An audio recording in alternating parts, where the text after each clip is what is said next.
Okay hello students. हाँ देखिए, कल जो लास्ट सेशन हमारा हुआ है रिकॉर्ड वीडियो लेक्चर, उसमें मैंने आपको बताया था कि एमएसए पावर के बारे में बताया था, MSA power of a body. ठीक है ना। तो एमएसए पावर, एक मिनट मैं थोड़ा सा रिवाइज करवा लेता हूँ पहले। MSA power of a body के लिए हमने कौन सा कंसेप्ट यूज किया था, देखो सी एमएसए पावर मतलब सिंबल था ई, फॉर्मूला था amount of heat emitted per unit area per unit time. This was MSA power. Okay, MSA power for which body? Ordinary body.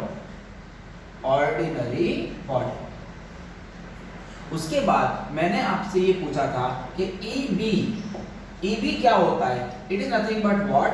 MSA power of perfectly black body, और ये किसके लिए है? For ordinary body. तो मैंने आपको ये बताया था कि एमिट करना मतलब हीट को एमिट करना है। तो ब्लैक बॉडी का लास्ट लेक्चर में ये आपको बताया गया है, आप उसमें देखिए, आपको ये बताया गया था कि एमएसए पावर ब्लैक बॉडी का सबसे हाई है।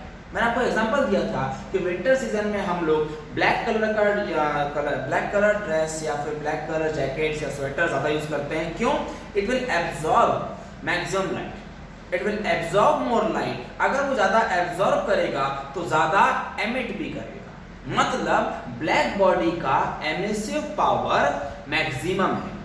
सबसे ज्यादा एमएसए पावर किसका मैक्सिमम है? ब्लैक बॉडी का मैक्सिमम है। बाकी अदर बॉडीज का एमएसए पावर ब्लैक बॉडी से कम होता है।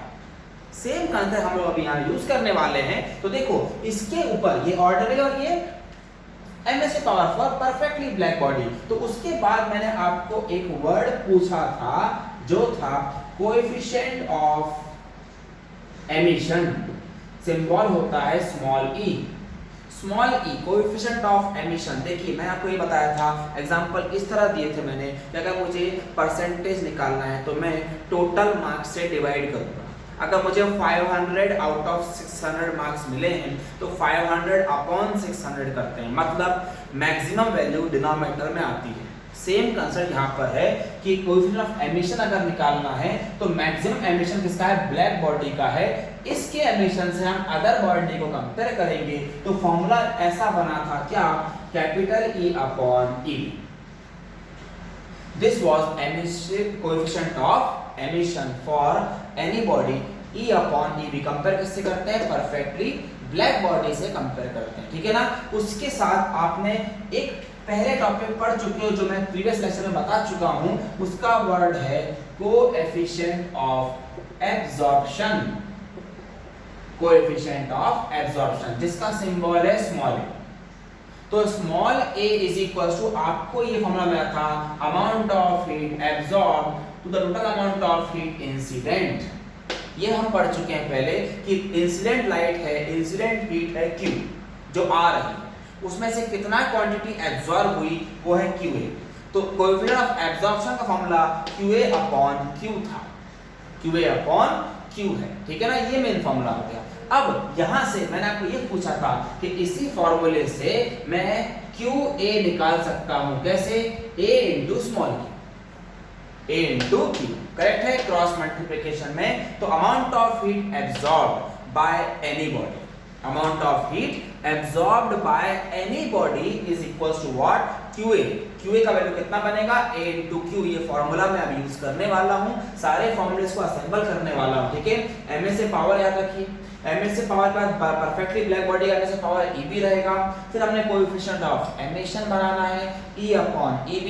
उसके बाद कोएफिशिएंट ऑफ एब्जॉर्प्शन मतलब QA अपॉन Q मतलब ordinary body, not perfectly black body. अब मैं ऐसा क्यों बोल रहा हूँ परफेक्टली ब्लैक बॉडी क्यों नहीं? What is perfectly black body? Which can absorb 100% of light. We can absorb 100% of light. That is nothing but what? Perfectly black body. किसने बनाया था? फेरी। फेरी वाज साइंटिस्ट, जो मैं प्रीवियस लेक्चर वीडियो लेक्चर में ये description दे चुका हूं, आप वहां देख सकते हो, उसके बाद ये लेक्चर कंटिन्यू करना। So now in this case मैं क्या बोल रहा हूं कि अगर मैंने लाइट एब्जॉर्ब करी है 10 जूल की, तो मैं एमिट भी करूंगा 10 जूल्स। ये किसके लिए पॉसिबल है? सिर्फ और सिर्फ ब्लैक बॉडी के लिए पॉसिबल है कि जितनी लाइट उसके ऊपर आएगी वो पूरी की पूरी लाइट एब्जॉर्ब कर लेगा। पूरी लाइट क्या कर लेगा? एब्जॉर्ब कर लेगा। That is nothing but your perfectly black body. अब इसके ऊपर से क्वेश्चन बनेगा, देखिए सारे कंसेप्ट हटा रहा हूं। Remember this formula QA equals to A into Q। This formula will be used for ordinary body. Okay, अब इसके ऊपर से एक लॉ बनता है, ठीक है ना? इसका लॉ का नेम है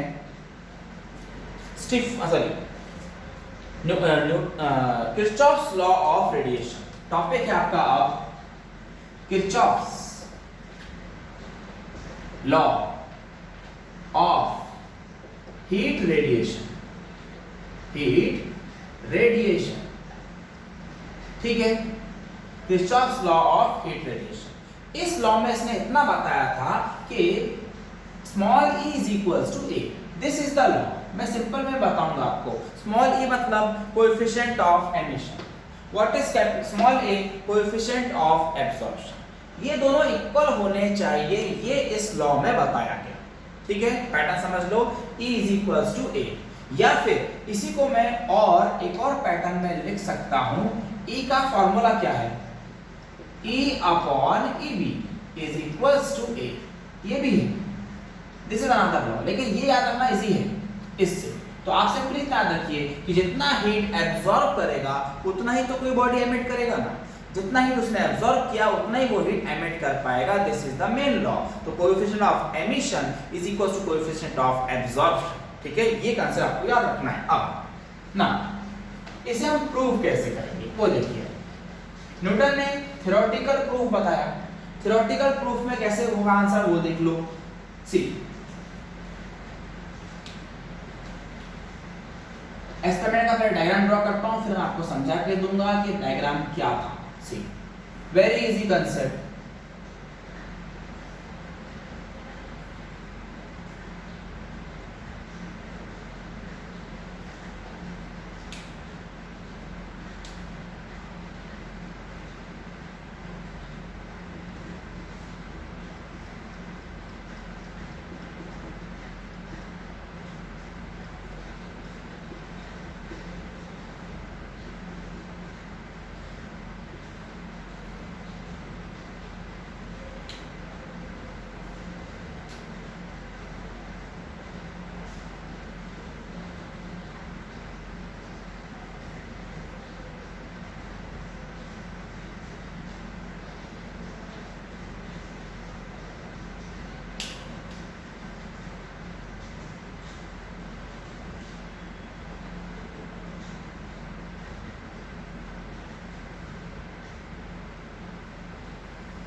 देखिए ये डायग्राम में आपको मैं समझाता हूं। पहले ये डायग्राम का मतलब क्या है वो समझिए। सी एक बॉक्स है, एक ऐसा बॉक्स है जो इवैक्यूटेड है। इवैक्यूट के बाद में बताऊं मैं, सपोज थर्मस आपने सुना होगा। थर्मस टाइप एक बॉक्स है कि अंदर की हीट बाहर नहीं भेजेगा और बाहर की हीट अंदर नहीं भेजेगा। तो ये है इंसुलेटेड मीडियम बीच में, मतलब बॉक्स का मैंने एक पार्ट बनाया है। बॉक्स के भी दो लेयर बॉक्स हैं और दोनों लेयर के बीच में इंसुलेटेड मीडियम है, ठीक है? उस बॉक्स में हीट अंदर आएगी तो बाहर नहीं निकलेगी। जितनी हीट अंदर है उतनी हीट आप बाहर ट्रांसफर नहीं करेंगे। मतलब हीट अंदर की कांस्टेंट रहेगी कि अंदर की हीट बाहर नहीं जा सकती और बाहर की हीट अंदर नहीं आ सकती, ठीक है ना? थर्मस, ठीक है? अब थर्मस टाइप पैटर्न समझना। अब इसमें दो बॉडीज दिए हैं, एक बी और एक ओ। बी जो है वो है परफेक्टली ब्लैक बॉडी, बी जो है वो है परफेक्टली ब्लैक बॉडी, ओ जो है वो है ऑर्डिनरी ऑर्डिनरी बॉडी कोई भी कलर की, ठीक है ना, सिल्वर हो सकता है, ऑरेंज, येलो, जो भी है, ठीक है ना, ऐसे दो स्फीयर लिए हैं इक्वल साइज के, ये दोनों भी स्फीयर इक्वल साइज के हैं और इक्वल साइज के होने के साथ साथ उनको हैंग किया गया है inside a box, nothing but box में हैंग किया गया है और वो बॉक्स कैसा है, एज अ थर्मस टाइप है, ओके, कि जिसकी हीट ट्रांसफर नहीं हो सकता, ठीक है। अब क्या होगा, ब्लैक बॉडी, ऑर्डिनरी बॉडी, अब क्या हुआ कि इस बॉक्स में okay amount of heat transfer हो रहा है Q। What is Q? Q amount of heat इस बॉक्स को दिया गया है, समझ लेना। Q amount of heat box को देंगे तो B और O दो बॉडीज हैं, एक ब्लैक बॉडी है, एक ऑर्डिनरी बॉडी, ठीक है ना। तो ब्लैक बॉडी की टेंडेंसी क्या होती है, जितनी हीट उसको दोगे वो एब्जॉर्ब कर लेगा, जितनी भी हीट उसको दोगे वो क्या कर लेगा, एब्जॉर्ब, और अगर वो हीट एब्जॉर्ब कर रहा है तो उतनी हीट वो एमिट भी कर लेगा, ठीक है। सो अब मैं क्या बोल रहा हूं, देखो सी, मैं स्टेटमेंट लिखूंगा आपको समझाने के लिए। First, let Q is equals to amount of heat transferred, amount of heat transferred in box, amount of heat transferred in box, ठीक है। इसमें से जो B बॉडी है वो है परफेक्टली ब्लैक बॉडी, तो वो क्या करेगी, पूरी हीट एब्जॉर्ब करेगी, जैसे उसको जितनी हीट मिलेगी उतनी एब्जॉर्ब करेगी, ठीक है। सो मैं बोलता हूं देयरफॉर फॉर ब्लैक बॉडी जो है B, comma heat absorb is equals to Q, heat absorb will be equals to Q, heat absorb हो गई Q, अगर उसने Q amount of heat absorb किया है तो emit कितने करेगा, Q, तो therefore मैं बोल सकता हूं heat emitted by B, अब एब्जॉर्ब अगर क्यों करे तो एमिट भी क्यों करेगा, तो हम बोल सकते हैं क्या कि EB मतलब ms से power of which body, perfectly black body, EB is equals to क्या बोल सकते हैं, Q, बराबर लिखा मैंने, देख लो, EB इज इक्वल्स टू क्या बोल सकता हूं, Q, क्योंकि amount of heat absorb by that body is nothing but Q था, तो एमिट भी कितना करेगा, Q ही करेगा, ठीक है। ये हो गई मेरी इक्वेशन फर्स्ट। अभी तो हो गया फॉर ब्लैक बॉडी, ये कौन सी बॉडी करा हमने, ये भी फॉर ब्लैक बॉडी। अब हम ले रहे हैं कौन सी, for ordinary body, ordinary body, उसका सिंबल क्या है, O। इस ऑर्डिनरी बॉडी के लिए अब मैं फिर से वही फाइंड करूंगा, heat absorb and heat emitted, दोनों वही लिखेंगे फिर से हम, देखिए। तो आपको मैंने ये बताया था, late small a, what is small a, what is small a, coefficient of absorption, लेकिन ये वर्ड ब्लैक बॉडी में नहीं लगा, क्यों, क्योंकि जितनी हीट आएगी वो एब्जॉर्ब करने की ताकत रखता है, इसीलिए उसमें हमें कोएफिशिएंट ऑफ एब्जॉर्प्शन नहीं लेना पड़ा है। क्यों दिया तो उसने पूरा एब्जॉर्ब क्यों कर लिया, लेकिन ऑर्डिनरी बॉडी पूरा अमाउंट ऑफ हीट एब्जॉर्ब नहीं कर सकता, वो सिर्फ ब्लैक बॉडी की टेंडेंसी है, इसीलिए हम ये वैल्यू ले रहे हैं, A, coefficient of absorption. Therefore A is equals to, आपका फॉर्मूला याद है, QA बाय Q, बराबर। तो यहीं से अब मैं QA निकालूंगा जो रहेगा A into Q, मतलब therefore can we say heat absorbed by O, okay, equals to QA, इसका आंसर कितना है, A into Q, ये हो गया हीट एब्जॉर्ब। हीट एब्जॉर्ब अगर ये है तो देयरफॉर जितना हीट एब्जॉर्ब करेगा, भले वो कोई भी बॉडी हो, भले वो ब्लैक बॉडी हो या ऑर्डिनरी हो, जितना एब्जॉर्ब करेगा उतना एमिट करेगा, इसीलिए हम बोलेंगे क्या, हीट एमिटेड। जो इसमें किया वो इसमें सॉल्व कर रहे हैं, इसमें से एक नया आंसर आ गया, स्मॉल है, ठीक है। हीट एमिटेड जो सिंबल बनेगा क्या, E, और E इज इक्वल टू हम क्या बोल सकते हैं, व्हाट, QA, क्योंकि जितना हीट एब्जॉर्ब हुआ उतना ही एमिट हुआ। तो यहां से क्या मैं ऐसा लिख सकता हूं, देखिए see can we say E is equals to QA का वैल्यू कितना है, A into Q, A into Q। This is the equation second. ठीक है, तो हमने दो बॉडीज के लिए लिया, पहले ब्लैक बॉडी के लिए लिया हीट एब्जॉर्ब मतलब Q, तो हीट एमिटेड भी Q, लेकिन ऑर्डिनरी बॉडी के लिए heat absorb is nothing but A into Q, तो हीट एमिटेड मतलब E is equals to A into Q, meaning वही है। अब हम करेंगे फ्रॉम 1 एंड 2 कंपेयर, आपको इक्वेशन 2 अपॉन इक्वेशन 1 करना पड़ेगा, मतलब E upon EB is equals to E upon EB is equals to A into Q upon Q। Check करिए, इक्वेशन 2 अपॉन इक्वेशन 1 कर रहे हैं हम, मैं यहाँ पे ऐसा ले सकता हूं इक्वेशन 2 डिवाइड बाय इक्वेशन 1, तो Q and Q will be cancelled, तो E अपॉन EB किसका फॉर्मूला है, coefficient of emission is equals to coefficient of absorption. देखिए यही हमें प्रूव करना था, E is equals to A, हमने ये भी फॉर्मूला प्रूव कर दिया। देखो E upon EB is equals to A आ गया है, उसके बाद E अपॉन EB क्या है, कोएफिशिएंट ऑफ एमिशन। तो this was the Kirchhoff's law of heat radiation. Okay, clear है?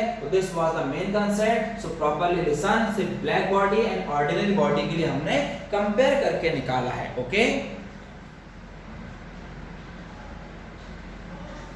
Now this was the first concept of Kirchhoff's law. इसी के ऊपर अब एक और टॉपिक है स्टीफन्स लॉ। स्टीफन्स लॉ और न्यूटन्स लॉ ऑफ कूलिंग, दो टॉपिक हैं इस चैप्टर में, very important concept and very important for numericals also. ठीक है, तो आपको मैं बताता हूं स्टीफन्स लॉ, हमने वेन्स डिस्प्लेसमेंट लॉ किया। ठीक है, लास्ट वीडियो लेक्चर में आपको मैंने बताया है कि spectrum of perfectly black body, correct है, टेम्परेचर बढ़ रहा था तो एनर्जी रेडिएटेड बढ़ रहा था, वेवलेंथ कम हो रहा था, उसमें से एक लॉ सामने आया कि wavelength is inversely proportional to absolute temperature. ये मैंने लास्ट वीडियो लेक्चर में मेंशन किया है।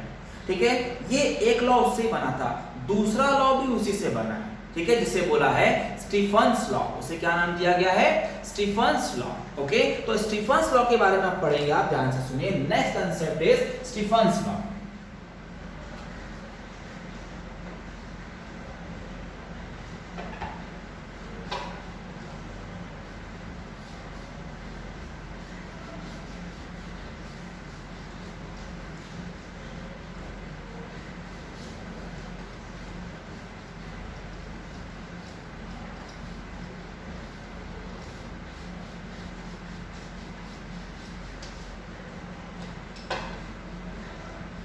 स्टीफन्स लॉ और न्यूटन्स लॉ में डिफरेंस इतना ही है कि स्टीफन्स लॉ सिर्फ और सिर्फ ब्लैक बॉडी के लिए ही एप्लीकेबल है। स्टीफन्स लॉ किसके लिए एप्लीकेबल है, ब्लैक बॉडी के लिए, और न्यूटन्स लॉ ऑफ कूलिंग जो है वो एप्लीकेबल है for ordinary bodies. Okay, so what is Stefan's law? See Stefan's law, next heading is Stefan's law. ठीक है, इस लॉ में चेक करिए, हमने ग्राफ जो बनाया था, ठीक है, टेम्परेचर बढ़ रहा था तो एनर्जी रेडिएटेड भी बढ़ रही थी। देखो हमने ग्राफ इस तरह ड्रॉ किया था, मैं एक बार रिवाइज और कर देता हूं, जैसे ऐसा फर्स्ट, फिर सेकंड, फिर third and so on. Check करिए, इस तरह पैटर्न से ग्राफ बढ़ रहा था, टेम्परेचर था, सपोज मैं एग्जांपल दे रहा हूँ 1140 केल्विन, फिर 1240 केल्विन, 1530 केल्विन। इस तरह जब टेम्परेचर बढ़ रहा था तो यहाँ की एनर्जी रेडिएटेड भी बढ़ रही थी। ये था वेवलेंथ, वेवलेंथ क्या हो रहा था, कम हो रहा था। ये मैंने प्रीवियस लेक्चर में शो किया है, मेंशन किया है, वहां पर रीड करना जाके देखो। टेम्परेचर बढ़ रहा है तो एनर्जी रेडिएटेड बढ़ रही है। ये इससे सेकंड लॉ बना जो है स्टीफन्स लॉ। फर्स्ट लॉ ये था कि wavelength, maximum wavelength proportional to 1/T। ये है वेव डिस्प्लेसमेंट लॉ, इसी से आया था। देखो टेम्परेचर बढ़ रहा था, वेवलेंथ कम हो रही थी, लेकिन टेम्परेचर बढ़ रहा है तो एनर्जी बढ़ रहा है, लेकिन कितने पावर से बढ़ रहा है ये मेन था। तो इसमें इतना ही था, सिर्फ और सिर्फ ये प्रूव किया गया कि amount of heat radiated per unit area per unit time, amount of heat radiated per unit area per unit time is directly proportional to T to the power 4. T to the power what? 4. ठीक है, मतलब energy with respect temperature बढ़ता है, लेकिन कितने time से? 4th power of temperature. ठीक है, इसी को मैं ऐसा भी सकता हूं, देखो E proportional to T to the power 4, क्योंकि फॉर्मूला किसका है? देखिए ma से पावर का ही फॉर्मूला है, Q upon AT, amount of heat emitted per unit area per unit time is nothing but what? ma से power, तो E proportional to what? T to the power 4. This was nothing but your Stephen's law. ठीक है, Stephen's law applicable for perfectly black body. अब मुझे बताइए एक concept, मैं आपको मेन लॉ लिखवा के दे रहा हूँ, ये डायग्राम का काम हो चुका है, ध्यान से सुनना। ठीक है, ये डायग्राम आपके लास्ट लेक्चर में, वीडियो लेक्चर में अवेलेबल है। सो ये मेन है law. According to Stephen's law, amount of heat radiated per unit area per unit time by perfectly black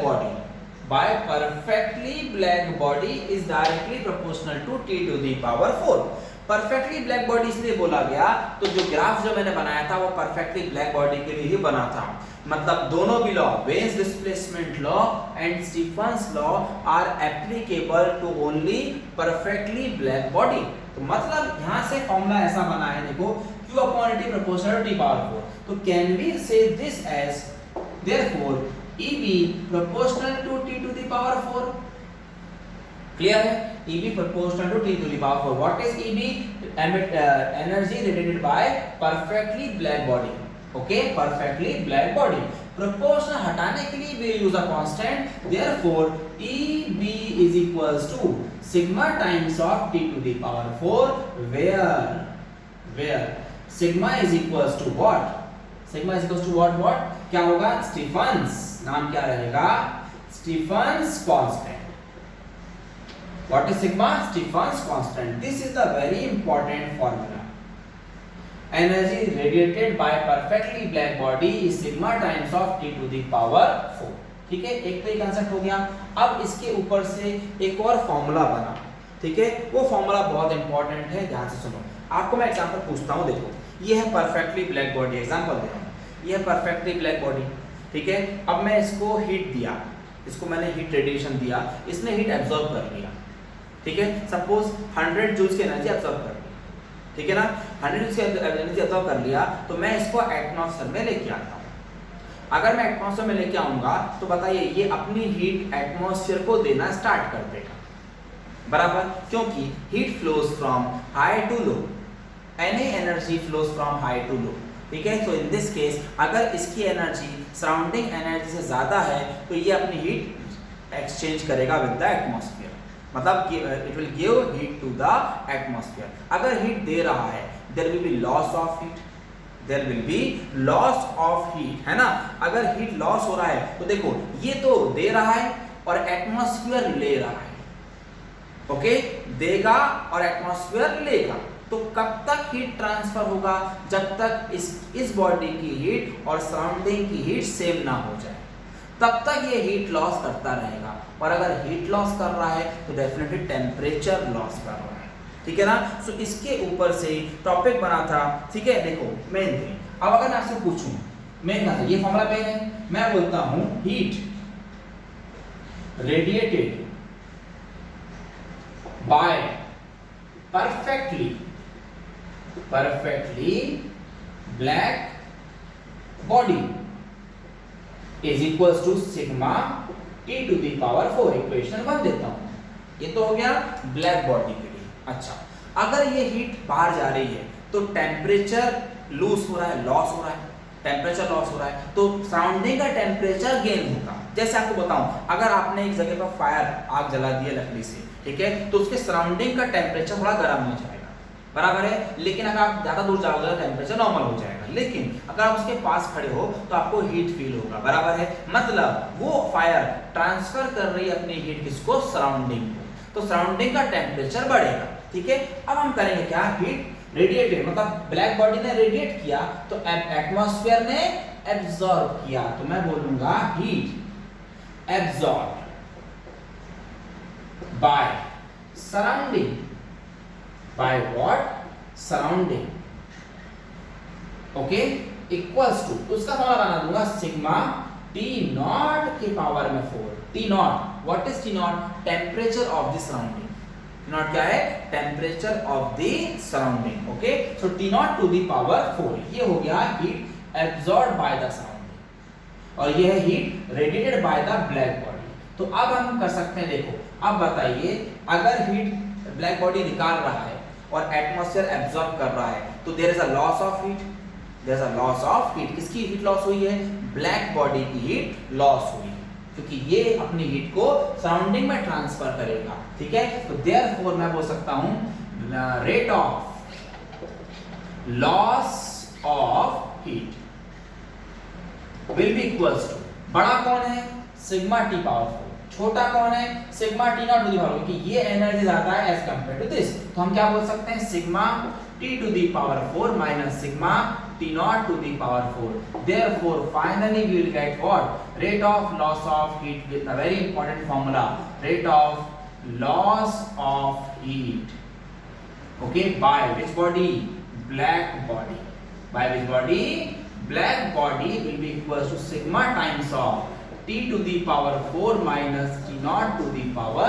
4, okay, so this is the final concept, we have to emit the heat, मतलब black body is emitting the heat in the surrounding, therefore surrounding का temperature बढ़ेगा लेकिन black body का temperature कम होगा, okay, so there is a loss of heat in the black body and is given by what, बड़े में से छोटा minus, okay, this is the final answer of your Stephen's law, okay, clear, so this is the main concept of Stephen's law, so Stephen's law में सिर्फ इतना ही बताया गया है, rate of emissive power will be directly proportional to 4th power of absolute temperature, okay, clear, so this was all about your Stephen's law, okay.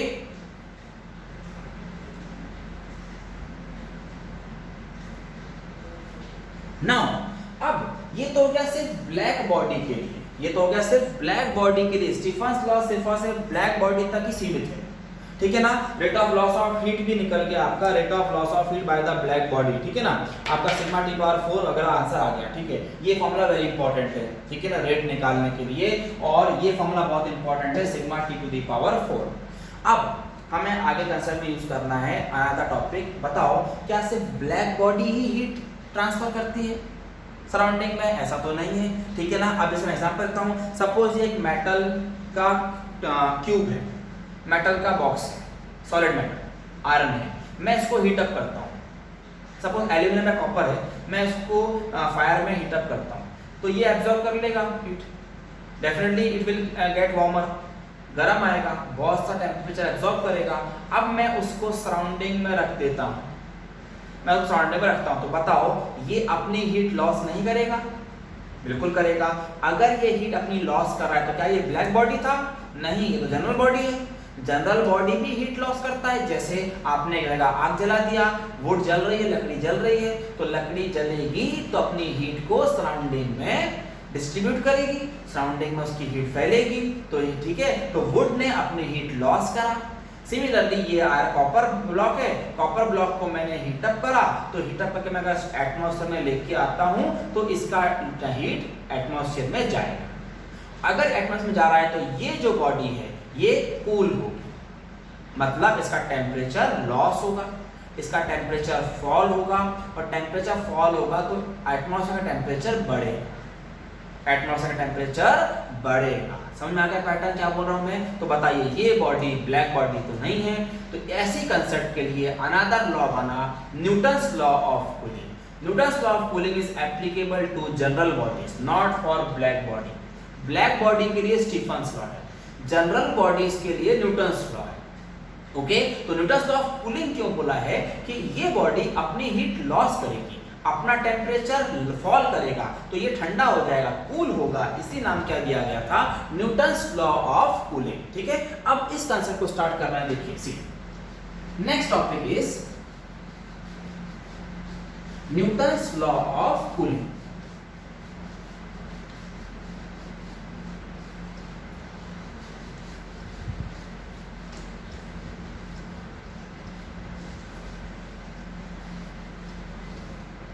Okay,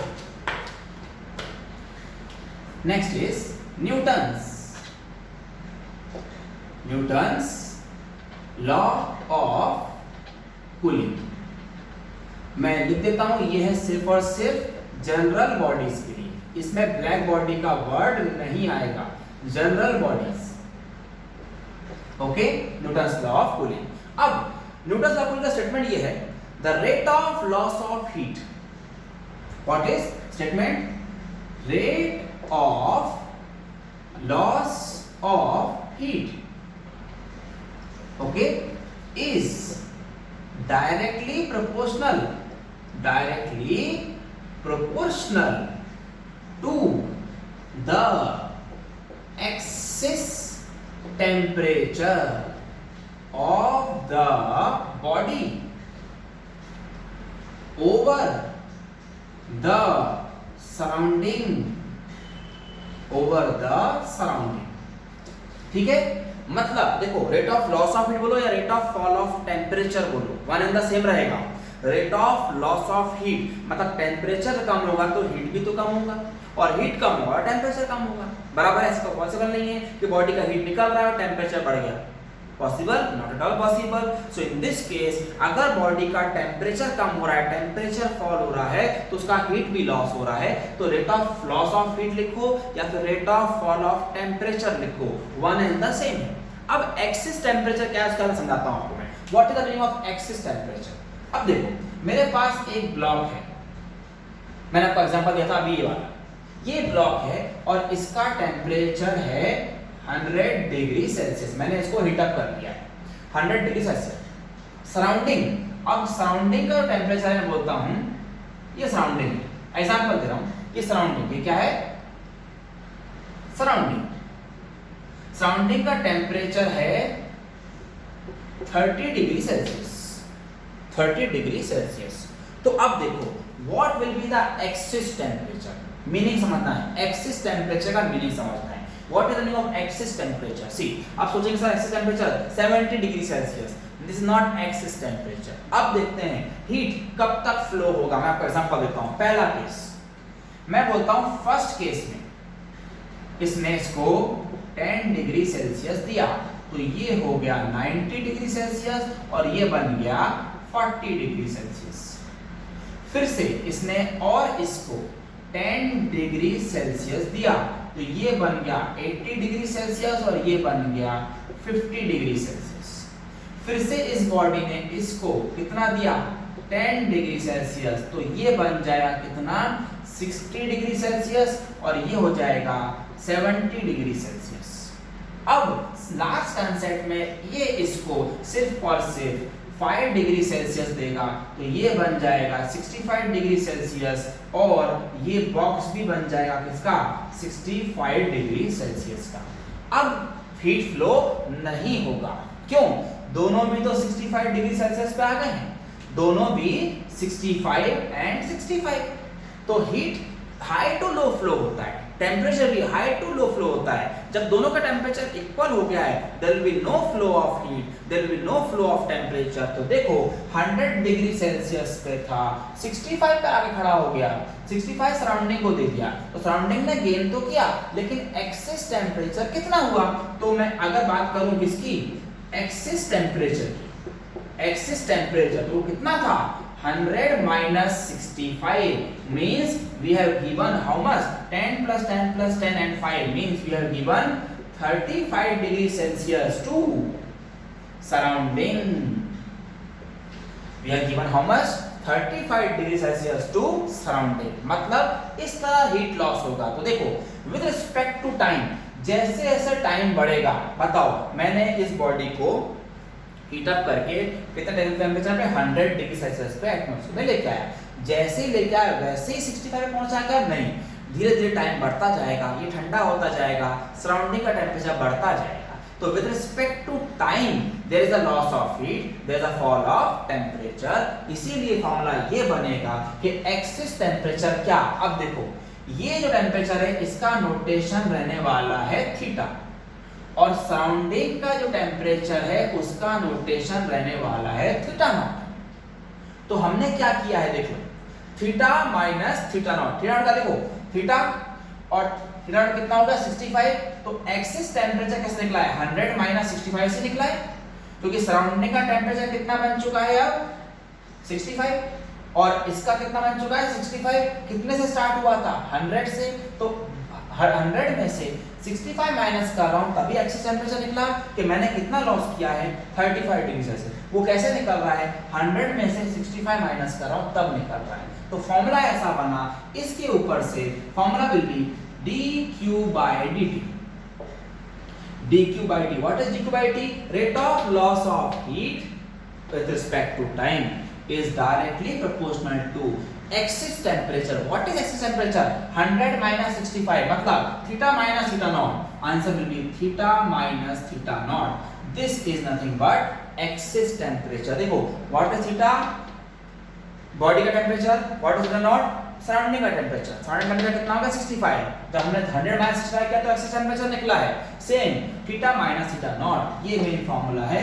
इसी को ऐसा भी लिख सकता हूं d theta by dt, rate of fall of temperature with respect to time is also directly proportional to theta minus theta naught. Okay तो इसको proportion हटाने के लिए we will use a constant d theta by dt is equals to k times theta minus theta naught, theta minus theta naught. This is the final formula for Newton's law of cooling. इसका कोई proof नहीं है, सिर्फ इतना ही बताया गया। It was an experiment in 12th standard, जो पहले था अभी हट चुका है, कि न्यूटन्स लॉ ऑफ कूलिंग में एक बॉडी को हम हीट अप करके सराउंडिंग में रखेंगे, विद रिस्पेक्ट टू टाइम इसका टेम्परेचर कम होता जाएगा, सराउंडिंग का टेम्परेचर बढ़ता जाएगा। That is nothing but what Newton's law of cooling. Okay, rate of loss of heat directly proportional to axis temperature, rate of fall of temperature directly proportional to axis temperature. दोनों का formula one and the same है। Proportion हटाने के लिए use a constant nothing but k, and what is theta and theta naught? Theta क्या है बताइए, what is theta? Temperature, temperature of body, and what is theta naught? Temperature of surrounding या फिर atmosphere, जो भी बोल सकते हैं आप लोग। तो थीटा एंड थीटा नॉट का नाम लिख दिया मैंने, temperature of body and temperature of the surrounding. What was axis temperature? जो बड़े में से छोटा माइनस करना पड़ा वो हमारा एक्सिस टेम्परेचर है। 35 डिग्री सेल्सियस एक्सिस था इस बॉडी के पास, जब इसे 35 दे दिया तो दोनों का टेम्परेचर सेम हो गया, करेक्ट? तो this is the Newton's law of cooling. Okay.